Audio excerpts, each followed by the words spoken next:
welcome back. I'm wearing the same thing as I did yesterday from the last video because I just wanted to add a little bit more on what I was sharing yesterday about what do you get to wake up on Monday and feel like you get to do.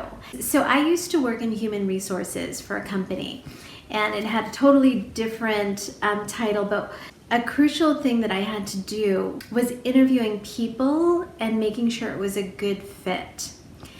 And they called that behavioral assessment, and I was trained in very intensive questioning and interviewing to make sure that it was a good fit. So I just wanted to share some insights on that. When you're thinking about a job or what kind of work, or do I want to be freelance, do I want to lead a company, something that's really important to take into account is lifestyle. Because sometimes we don't always see all that is required of us in terms of a lifestyle to do that job.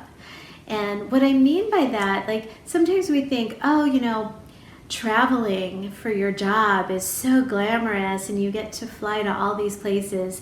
The truth is, with travel for work, one, you have to leave either a day in advance or early in the morning to get there for whatever job you're doing. So your commute is basically like a 5 or 6 hour commute.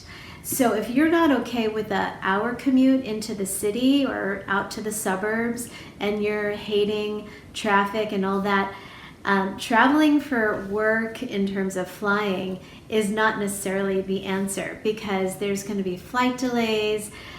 Airplanes are not the most comfortable way to get from one place to another.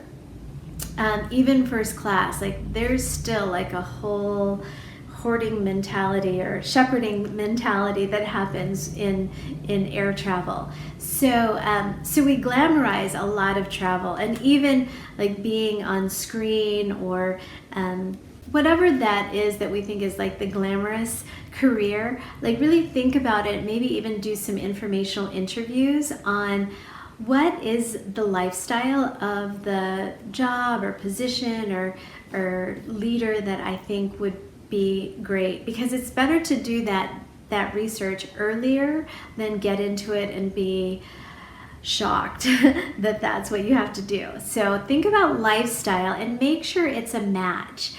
And one of the things I like to do is do a lot of personal and self-assessments, like personality types and the Enneagram, and there's all these different ways of understanding ourselves.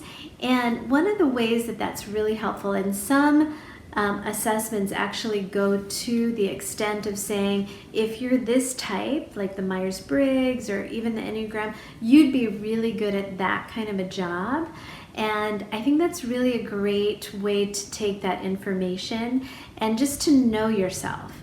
I always say it's very important to know yourself and know what's important to you, to even understand our personalities so that when we go into a job situation, it's more likely a good fit. It's not always a good fit, and sometimes it's the company and the culture that might not be the good fit, but to know that ahead of time, take some time to know yourself.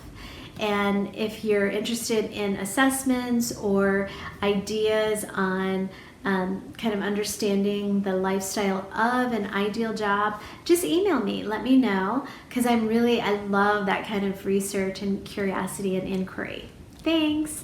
And I just offer these questions and these thoughts to get you to be so excited about what you get to do with your work and your contribution. You are living an illumined life.